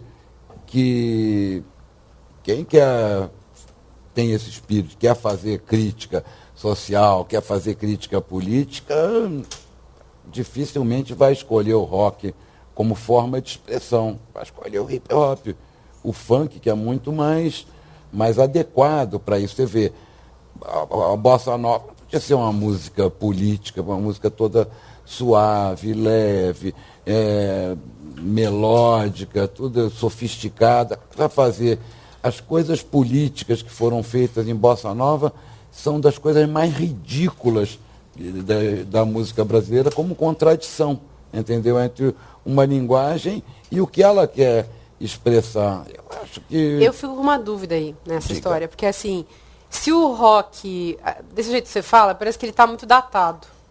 Que ele é datado e ao mesmo tempo, isso que você falou, ele se prestou a uma crítica, foi superado por outras linguagens musicais que se prestam muito mais à crítica, porque a crítica tem sempre que ser contemporânea, né? Você não pode criticar o passado já foi. Então, a expressão musical ela vai criticar o seu tempo presente, o rock não pode mais isso. O que o rock virou? Se ele não morreu e ao mesmo tempo ele é datado... É puro entretenimento. Acho que é puro entretenimento. Os Rolling Stones é puro entretenimento. Pura estética. Pura estética. Pura pose. Dureza. E, gente, ficou velho, não morreu, mas está velhinho. É que nem eu, né? Ainda bem, melhor a gente ficar velhinho, né, gente? Quem é o próximo? Alô, diga aí. Tá decepcionado? Tá Tá decepcionado? decepcionado? Não, eu falo mais. Eu enrolo mais. Oi, Nelson, Márcia, meu nome é Danilo. Duas perguntas. Para a Márcia, eu queria que você falasse mais da filosofia do sagrado, que eu acho que vocês acabaram não falando tanto, foi ótimo todo esse passeio, não só pelo rock que o Nelson fez, mas por toda a música pop e os vários estilos, né? É legal também para a gente poder comparar e tal. Queria que você falasse mais da questão da filosofia do sagrado, dos arquétipos aí dos roqueiros, e principalmente também dos roqueiros que não chegaram até hoje, né? Janis Joplin, Jimi Hendrix e tantos outros, que eu acho que, não sei se por um caráter autodestrutivo do rock ou por uma rebeldia excessiva, talvez, que acabou levando a uma autodestruição. Quer dizer, eu não sei como se esses caras tivessem sobrevivido, o que eles achariam da sociedade atual, do momento atual, ou se talvez eles tivessem se matado antes disso, né? Você vê que, raramente, há quanto tempo você não ouve falar que um roqueiro morreu de overdose? Pois é. Há décadas. Melhorou a tecnologia. A última esperança é a Amy Winehouse. A Amy Winehouse, exatamente, eu ia falar, né? Parece que ainda tem um pouco desse arquétipo da Amy em um ou outro doidão por aí, mas... A Amy Winehouse é uma diva do jazz, blues, né? Ela é um fóssil reencarnado. Ela é maravilhosa. Bom, desculpe interromper. Não, eu acho que era basicamente isso, que a Márcia falasse um pouco da filosofia do sagrado, a ligação da filosofia do sagrado com todo esse papo que a gente teve, da música, do simbolismo das nossas emoções, da nossa alma e tal, e desses arquétipos que eu acho que em alguns momentos esses grandes ícones aí do rock incorporaram, alguns que, como os Rolling Stones, ainda estão vivos aí até hoje, e outros que não chegaram, morreram jovens, né? Isso tem também esse arquétipo da juventude, alguns que acabaram durando e outros que parece que vieram e muito rapidamente se consumiram aí como uma chama muito forte. Eu fico sempre pensando nisso. Os caras morriam de overdose. Aí a tecnologia das drogas melhorou, os caras pararam de morrer de overdose, mas eu sempre lembro do Kurt Cobain, que é mais assim... É o grande herói romântico. É, né? O grande herói romântico que se suicida. Um deprimido. Coisa que se fazia no século XVIII, XIX. Ele é dessa época, assim, eu acho. Romântico é o nome do negócio, aliás. Um herói como um Jim Morrison, tem uma coisa... angustiado, sofredor, e nessas, cabeção. Isso, e melancólico até o fim. Assim. É uma coisa muito triste. Mas todos eles são uns caras sacrificados. Essa impressão me dá, sabe? Só que os Rolling Stones, eles pegam a gente, porque em vez de eles serem os auto-sacrificados, eles têm uma pose desse sacrifício, que é o sacrifício do sagrado mesmo. O Nelson estava falando aqui que os Rolling Stones, eles profanam o sagrado e eles sacralizam o profano. Depois, finalmente, sacralizam o profano. Então, eles sacralizam o profano. Então, um show deles é uma celebração, né? Uma missa enorme. É uma missa. No mundo inteiro, aquele aparato todo, um culto. É um culto, de uma celebração de um culto, lá na praia de Copacabana. Né? Mas é um culto dessas negatividades. Aí, quer ver uma coisa? É igual um evento evangélico de massa em Copacabana. Sem dúvida. Parecidíssimo. Sem dúvida, gente. Eu nunca vou em show de rock, dessas coisas. Fui uma vez quando era garota, porque eu não gosto desses rituais de rebanho. Então, você vai o rebanho, no estádio de futebol, na missa e lá no show de rock. E no comício, que é o pior de todos. Pior de todos. Bom, quarto elemento, assim, horroroso. Mas quando eu propus que a gente discutisse os Rolling Stones, claro, a gente estava sempre procurando qual era o que os filósofos, as linhagens lá de filosofia tinham a ver com determinadas bandas. Então, assim, por exemplo, teve um café filosófico que eu fiz no interior, que era sobre o Radiohead, juntando com essas filosofias que discutem tecnologia. Então, enfim, a sociedade de massa e essa sociedade que está virando, enfim, a vida virando de plástico. Então, coisas desse tipo. E quando rolou os Rolling Stones, o que a gente podia falar? Eu lembrei do Georges Bataille, que é um filósofo que morreu, assim, ele morreu nos anos 60? Acho que foi isso. Ele foi um filósofo importante durante a Segunda Guerra Mundial e na França, e era um sujeito, assim, como diz lá no sul, da pá virada. Que nem os Rolling Stones. Então, ele escreveu um livro, por exemplo, que está até aqui em cima da mesa, que é o A Parte Maldita. E é um livro que ele queria fazer com esse livro uma economia política. Então, só que era uma economia política sem pensar simplesmente na produtividade e no lucro, porque ele não era capitalista. Então, ele queria pensar no esbanjamento. Sim. Ele queria pensar no gasto. E eu, quando estava lendo, enfim, pensando nas coisas, é muita semelhança de propósito. Então, os Stones, eles dão essa impressão, e aí eu achei graça também que o Mick Jagger, enfim, estudou economia, né? Porque ele parece que entende dessa economia, entende desse esbanjamento, da desmedida, do gasto, desse gasto que é totalmente improdutivo. Que é assim, e o Bataille fala disso, né? As pessoas passaram a história humana, e a ambição dele era construir uma teoria para isso. As pessoas passaram e passam as suas vidas pensando onde que elas vão produzir para sobreviver, onde elas vão economizar dinheiro, como é que elas vão dar conta desse negócio que é viver, e ao mesmo tempo elas passam todo o tempo na tensão, tentando o outro lado, que é onde que fica o meu prazer, como que eu faço para ser feliz. Então, no fundo, era a economia do prazer, onde é que entrava isso. Uma coisa que eu acho lastimável na nossa cultura... Eu acho que o prazer influi nos Stones, o prazer de tocar, eu acho, para eles ali.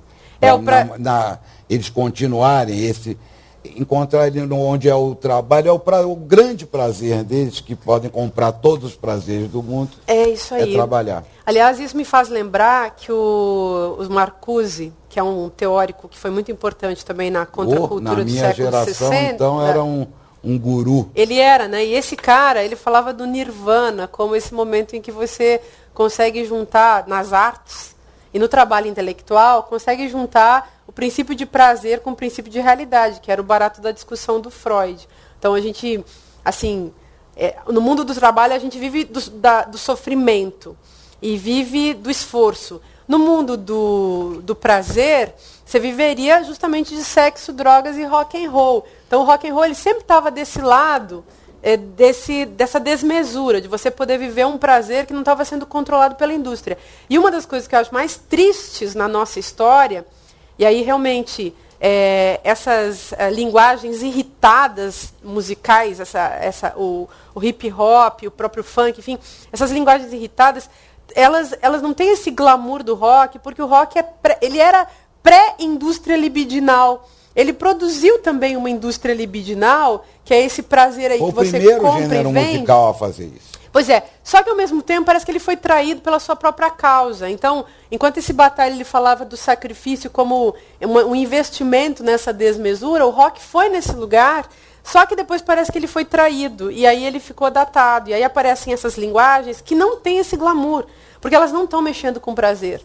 Então, onde é que você podia construir uma economia do prazer que fosse a favor das pessoas e não que fosse contra as pessoas? Porque atualmente a gente tem uma indústria e um mercado do prazer que é um negócio horroroso. Você só consegue ter prazer mesmo se você souber fugir dessas armadilhas horrorosas, dessa porcariada de, enfim, esse negócio aí que fica turbinando a nossa percepção, enchendo o nosso saco, esse monte de música, esse monte de imagem, que não necessariamente, aliás, acho que com muita dificuldade vão realmente atingir o nosso desejo. Só vão atingir o nosso desejo depois que mataram o nosso desejo, e aí a gente está imbecil e burro e topa qualquer parada. Sacaram? Não. É verdade. Exagerei? Não. Você acha que eu estou exagerando? Não, entendi muito bem. Então, sei lá. Então... Eu acho que no caso dos Stones como símbolo, é possível que durante algum tempo eles se divertiam muito mais antes e depois dos shows. O prazer, a estrada, as fãs, o dinheiro, os excessos, tudo, antes e depois dos shows. Hoje eu acho que a grande prazer, a grande diversão deles, pelo menos percebi isso, é que eles estão ali tocando, né? Aqueles homens eles não têm hobbies, né? Não têm... O que ele vai fazer de melhor do que tocar, daquele jeito o cara cada vez mais maduro, mais consciente, até das suas próprias limitações e tudo, né? Porque são anos e anos e anos vendo isso. Tem uma coisa do Mick Jagger que define isso, acho que falou pela banda. Lançaram agora esse ano, esse que a gente estava vendo até, estava passando esse documentário, que é muito interessante, de quando eles gravaram um disco em 71, 72, no sul da França, no auge da loucura, numa casa. Ninguém imaginava que ia sair nada, quando mais saiu um disco, saiu um grande disco. Dali, E agora, anos depois, tinha sido tudo filmado e o Mick Jagger resolveu bancar a produção do documentário, juntou material, deram umas entrevistas novas, juntou e passou no Festival de Cannes. E na saída o Mick Jagger falou, o que é esse filme? Ele falou, esse é do tempo que nós éramos belos e estúpidos, agora nós somos só estúpidos. E foi embora. Isso acho que define os Stones. Muito bom. Vamos lá? Onde? Lá. Eu gostaria de fazer uma pergunta especialmente para ti, que conhece um pouquinho mais de música, que assim, na realidade minha pergunta era anterior, mas como vocês já responderam uma série de perguntas, eu tenho uma pergunta que eu acho assim, importante, porque eu acho que a música, ela é sempre feita num momento, eu sou roqueira assumida, mas a música é sempre feita em momentos onde tem algum movimento social e cultural. Isso é ponto pacífico, é a base da música.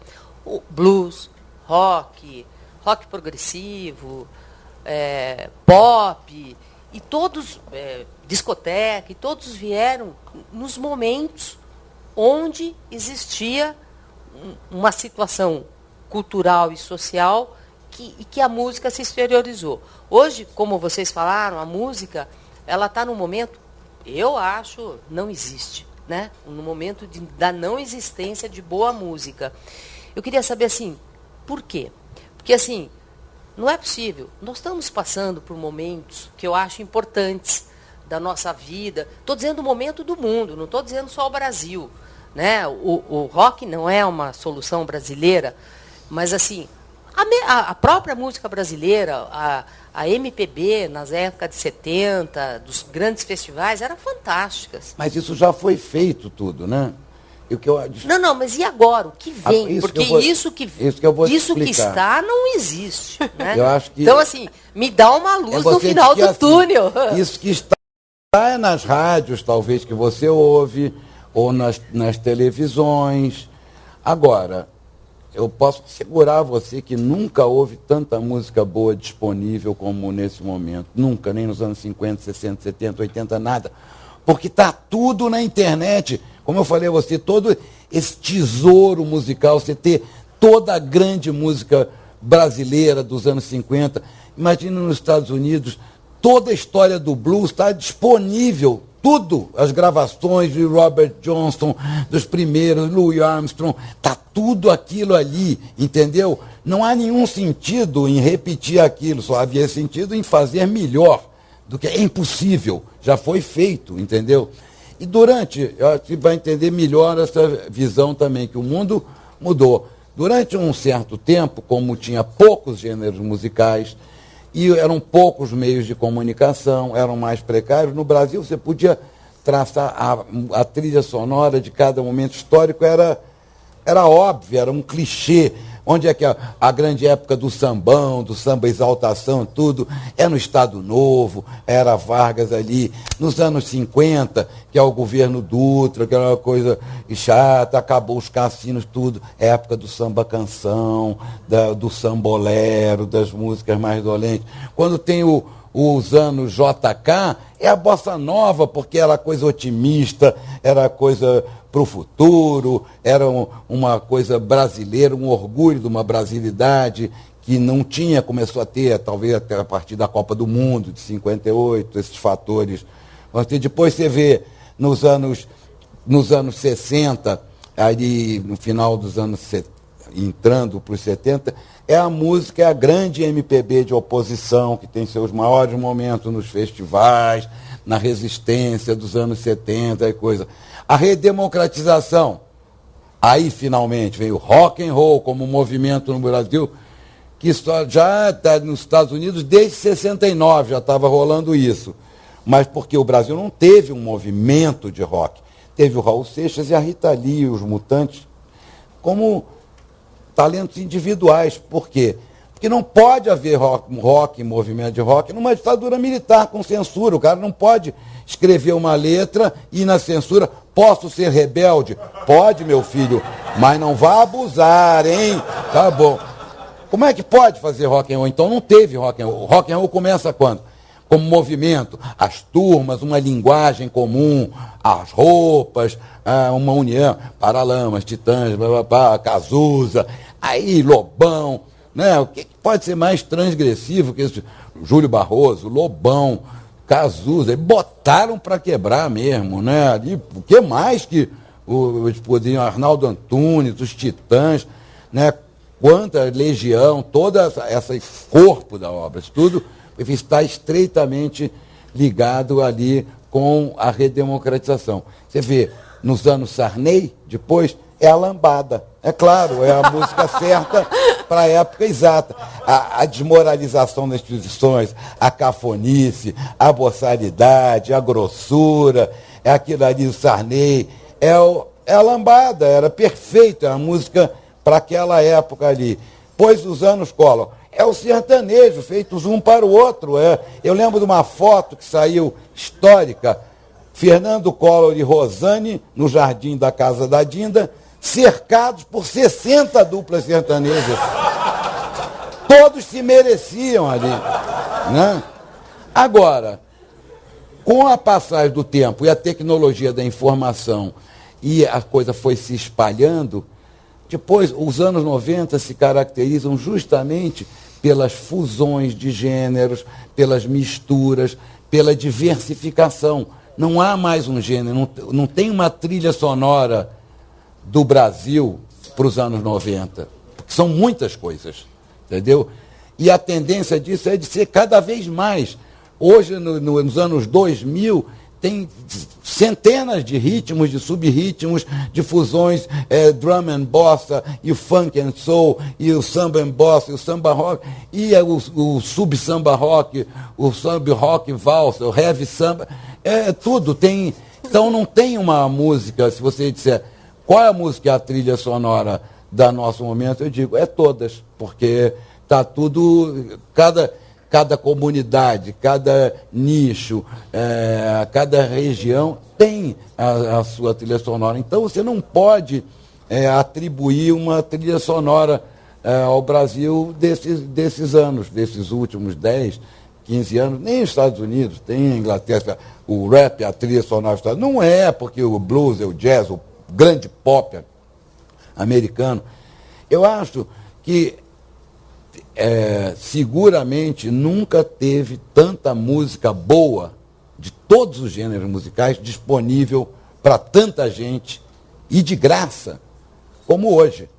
Então, eu acho que, em vez de esperar uma novidade de gêneros esgotados, por que não buscar? Tenho certeza que, se você for ouvir muitas coisas de rock mais antigo, vai achar grandes novidades ali. Aliás, é mais fácil você encontrar grandes novidades em coisas que ficaram para trás, não foram notadas na época por diversos fatores, do que você encontrar grandes novidades em coisas atuais. Tá certo? Sabe o que eu acho que tem de errado? Eu só queria falar uma coisa. É a gente olhar o nosso tempo do ponto de vista de uma esperança numa uniformidade, como se ela fosse boa. Então, eu fico pensando, conheci um sujeito lá que está aprendendo a tocar viola da gamba. E, nossa, que bacana, tem gente fazendo funk, tem gente fazendo hip hop, tem gente virando DJ, tem gente aprendendo a tocar violão, tem gente tocando viola da gamba. Então tem de tudo. E aí é legal esse negócio da internet que quebrou o tempo, né? Não é mais um linear, assim, não tem mais que pensar numa noção linear. Você tem que pensar no aberto. O tempo está multifacetado. Você está vivendo a Idade Média, enfim, onde a gente pode... Você falou isso desde tudo 1900 simultâneo, na isso Alemanha. Tudo está na internet simultâneo. ao mesmo tempo. Esse é o tempo. Né? Essas várias linguagens musicais. Que, por exemplo, em discos, geralmente em discos que são muito bons, discos de antigamente, antigamente até o ano 2000, quando tinha disco, não sei o quê. Os discos de grande sucesso tinha, sei lá, 2 ou 3 músicas, mega hit, que tocam o ano inteiro. E exatamente por isso, às vezes tinha outras 2 ou 3 grandes músicas ali dentro, que você nem ouviu, porque aquelas músicas de sucesso ocuparam todo o espaço. Elas continuam lá, elas precisam ser ouvidas só, isso aí, essas músicas. Eu tenho mais esperança de encontrar coisas boas. Não sou passadista, já devo mostrar para assim. Se fosse, eu diria, mas eu vejo como um mar de peixes ali, que para a minha geração, que eram para você conseguir um disco americano, tinha que ser amigo de uma aeromoça para trazer para você de contrabando e não sei o que, um disco de jazz. Eu tenho à minha disposição tudo de jazz, eu estou deitando e rolando. Eu não perco meu tempo com rádio. Bom, passamos para a última pergunta da noite.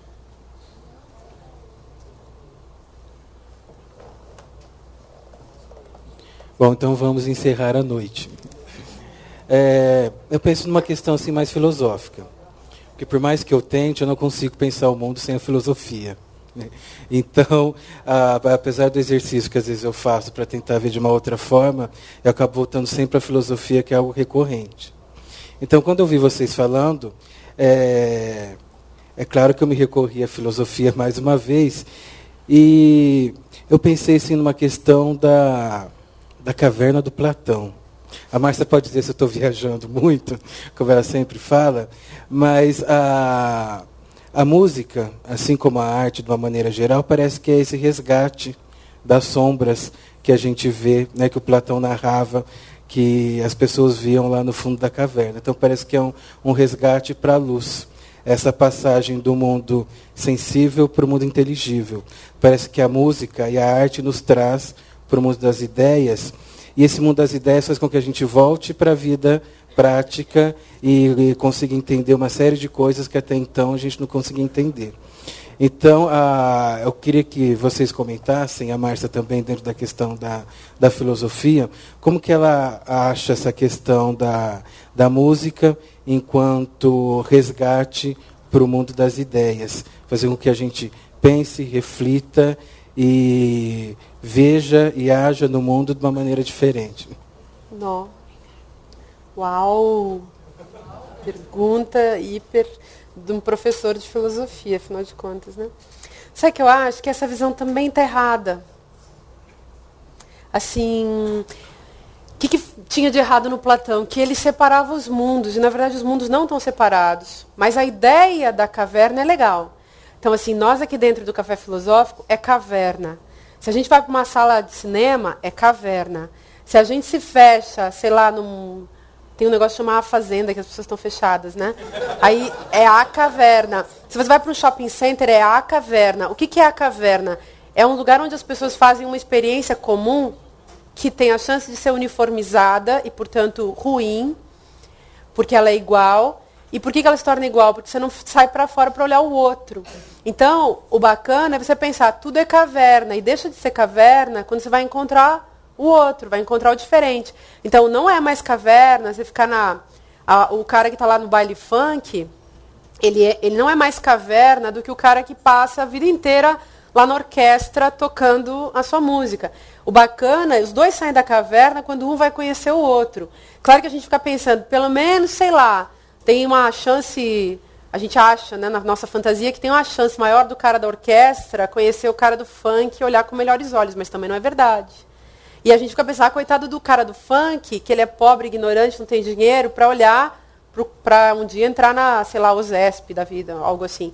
Então, não é, isso é fantasia da nossa cabeça, porque tanto o cara da orquestra é capaz de olhar para o outro, enfim, em função de desejos e de condições históricas e sociais, quanto o cara que está lá no baile funk olhar para o cara da orquestra.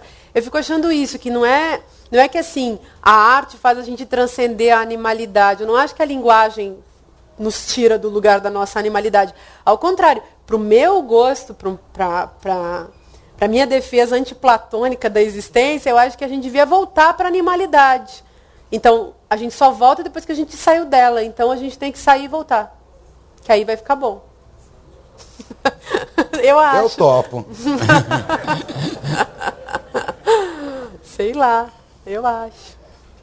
Você não quer falar? Não, mas não, eu quero só te agradecer, porque eu nunca entendi direito essa história da caverna de Platão. E tudo. No cinema. Eu entendi muito melhor. E tudo, ainda fiquei com ódio disso, porque o livro do Saramago, A Caverna, eu gosto de muitas coisas dele, gostei de muitos livros dele antes do Prêmio Nobel. Ele escreveu logo depois ganhou. Eu odiei esse livro, achei reacionário, achei passadista, achei mal feito, joguei longe quando terminei de não acredito. Não, mas você terminou, eu nem terminei, eu comecei, achei chato e não fui adiante. Mas eu fui a falar, não acredito que ele vai dizer isso. Não, terminei. Aí fiz essa coisa catártica, mas joguei longe, literalmente. Ensinei para minha filha, vários livros eu já faço isso. Aí você se livra daquilo. Vou perder meu tempo. Uau! É teatral também. Fez bem. Mas hoje eu já estou uma caverna mais assimilável, assim. Mas a caverna é isso aí, gente. A caverna, olhando no cinema, vocês estão dentro da caverna, na sala de casa, vendo televisão. Assim vocês estão na caverna, porque a gente está aqui e, claro, é uma caverna meio anti-caverna, porque a gente está abrindo o jogo. Mas onde você está num lugar que você assiste e não abre o jogo, você não sabe qual é o jogo que está sendo jogado, aí você é o pateta que fica só assistindo. Então, como essa história da caverna seria à luz de um mundo que está todo ligado, instantaneamente, todo mundo podendo falar e ver todo mundo ao mesmo tempo. Platão não pensou nisso. Aí, gente, eu vou para a floresta amazônica. Então, bom, Nelson, obrigada. Muito obrigado, Márcia.